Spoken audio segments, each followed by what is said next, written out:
Hello दोस्तों, आज मैं आप लोगों से बात करने वाली हूँ कि आंगनबाड़ी केंद्रों पर होने वाले गोद भराई कार्यक्रम के बारे में कि आंगनबाड़ी केंद्रों पर गोद भराई का कार्यक्रम हमें किस प्रकार से करना चाहिए और कब करना चाहिए। सबसे पहले मैं आप लोगों को बता दूं कि आंगनबाड़ी केंद्रों पर जो है कि गोद भराई का कार्यक्रम प्रत्येक महीने की 7 तारीख को मनाया जाता है। यदि 7 तारीख को सरकारी अवकाश है, रविवारी अवकाश है, तो हमें उसके नेक्स्ट वर्किंग डे पे मनाना है। इसके लिए हमें किसी भी मैसेज की, किसी भी सूचना की कोई आवश्यकता नहीं है। अब की बार भी आप लोग को पता है कि 7 तारीख को यदि रविवार पड़ा है तो हमें कब मनाना है? सोमवार को मनाना है, यानी उसके नेक्स्ट डे मनाना है। तो मैं आप लोगों को इस वीडियो में बताऊंगी कि हमें आंगनबाड़ी केंद्रों पर गोद भराई का कार्यक्रम क्यों सरकार ने दिया है कि आंगनबाड़ी केंद्रों पर इस गोद भराई का कार्यक्रम करना चाहिए और इसे करने का मुख्य उद्देश्य क्या है। इसकी पूरी जानकारी आप लोगों को इसी वीडियो में मिलेगी। तो सबसे पहले मैं आप लोगों को बता देना चाहती हूँ कि हमें आंगनबाड़ी केंद्रों पर गोद भराई कार्यक्रम के लिए किन महिलाओं को आमंत्रित करना है, कब आमंत्रित करना है और कैसे आमंत्रित करना है। तो सबसे पहले हमें एक दिन पूर्व ही उसकी सूचना उस गर्भवती महिला को दे देना है जिनका कि गर्भावस्था का तीसरा माह चल रहा है, यानी कि प्रथम तिमाही जिसका चल रहा है। हमें उस गर्भवती महिला को एक दिन पहले ही सूचना दे देना है कि कल हमारे आंगनबाड़ी केंद्रों पर आपके गोद भराई कार्यक्रम का उत्सव मनाया जाएगा, जिसमें आपको सब परिवार आना है। सब परिवार का मतलब है कि हम क्या करेंगे, पूरा प्रयास करेंगे कि गर्भवती महिला के साथ साथ उसकी सास, उसका पति या घर में और भी अगर बड़ी जेठानी है तो वो उपस्थित हो सके। घर के अन्य सदस्यों को न्योता देने की क्या जरूरत है, क्यों आमंत्रित करना है हमें घर के अन्य सदस्यों को?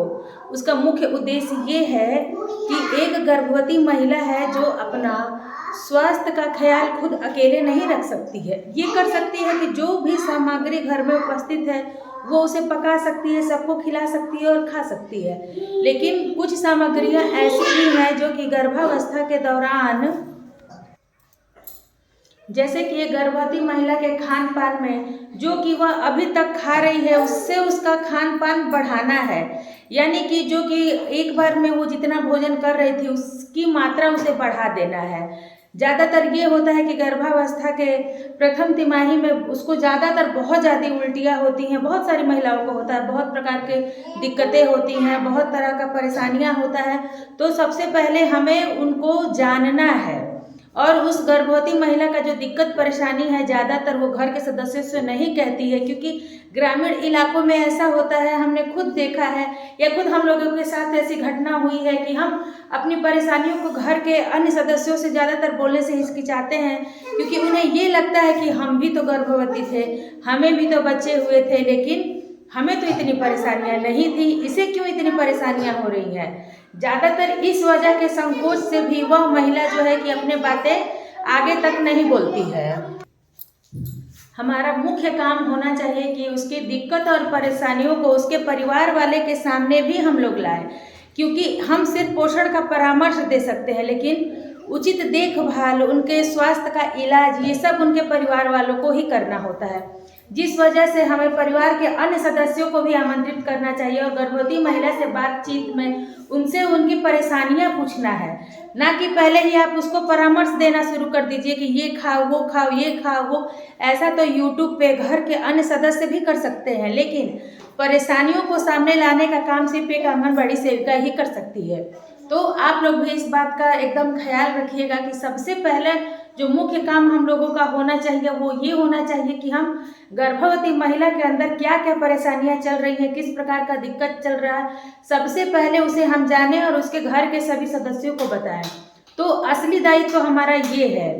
तो इससे ये होगा कि गर्भवती महिला में आंगनबाड़ी के प्रति एक तो स्नेह और प्रेम बढ़ेगा, दूसरा कि वो अपनी परेशानियां हमसे रेगुलर, यानी कि तीसरे महीने से लेकर के उसके गर्भावस्था के 9वें महीने तक जिस प्रकार भी दिक्कत परेशानी होगी वो हमसे ज़रूर कहेगी। तब जाकर के हम उसके घर के सदस्यों से मिल करके उसकी जिस प्रकार की स्थिति रहेगी, यदि उसे प्राथमिक स्वास्थ्य केंद्र पर हमें रेफर करना है तो हम वहाँ के लिए उन्हें भेजेंगे। यदि वहाँ पे उन लोग इलाज कर रहे हैं, जांच कर रहे हैं और उनको लगेगा कि नहीं ये गर्भवती महिला का जो कि कंडीशन थोड़ा सा ज़्यादा खराब है, तो वो आगे अस्पताल में भी रेफर करेंगे। लेकिन हमारा जो मेन दायित्व है एक गर्भवती महिला का, सबसे पहले उसकी परेशानियों को जानना। उसके बाद से आप लोग को पता है यदि प्रथम गर्भावस्था है तो हम उसे बताएंगे कि प्रधानमंत्री मातृवंदन योजना के बारे में, मुख्यमंत्री कन्या उत्थान योजना के बारे में और आंगनबाड़ी से जो भी पूरक पोषाहार मिलते हैं, और उसके बाद से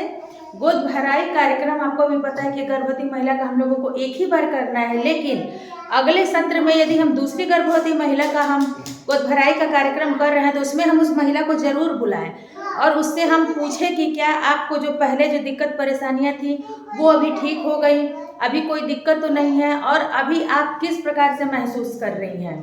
तो तब जाके हमारा काम पूरा होता है, ना कि सिर्फ उपहार के रूप में चूड़ी बिंदी और सिंदूर दे देने को ही गोद भराई का कार्यक्रम नहीं कहा जाता है। गोद भराई का कार्यक्रम हुआ कि गर्भवती महिला से मिले, उससे बातचीत करें, उसे उसके उचित खान पान का पोषण परामर्श दें, हम उसका स्वास्थ्य जांच करवाएं, और प्रत्येक महीने की 9 तारीख को भी आपको पता है कि प्राथमिक स्वास्थ्य केंद्रों पर ANC चेकअप होता है, जहां की हमारी आशा दीदी बहुत ही ईमानदारी पूर्वक अपने कार्य का निर्वहन करती हैं और प्रत्येक 9 तारीख को गर्भवती महिला को लेकर जाती हैं, उनका ANC जांच करवाती है, जिसमें कि आप लोगों को पता है उनका खून, पेशाब इत्यादि सभी जांच होता है। और वहाँ पे बताया जाता है कि एक गर्भवती महिला का उचित देखभाल किस प्रकार से करना है, और हमारा जो दायित्व है कि प्रत्येक महीना हम उनका वजन करें, क्योंकि वजन के द्वारा भी हम भाप सकते हैं, पता लगा सकते हैं कि गर्भवती महिला का बच्चे का विकास हो रहा है, गर्भवती महिला का विकास हो रहा है कि नहीं हो रहा है, और जो जो उन्हें खान पान में लेना चाहिए, और दिन में 2 घंटे की आराम, यानी कि जो भी हम लोगों ने सीखा है एक गर्भवती महिला को उसकी पूरी जानकारी हमें देना चाहिए। यदि आप लोग चाहते हैं कि एक गर्भवती महिला को उचित परामर्श में हमें क्या क्या देना चाहिए उसका वीडियो मैं लेकर के आऊँ, तो आप मुझे कमेंट बॉक्स में बताइए, मैं उसकी भी पूरी जानकारी आप लोगों को लेके आऊँगी कि एक गर्भवती महिला को हमें क्या क्या उचित पोषण परामर्श देना चाहिए। यदि वीडियो पसंद आया तो जल्दी जल्दी चैनल को सब्सक्राइब करिए, वीडियो को लाइक करिए और दोस्तों में शेयर करिए। Thank you.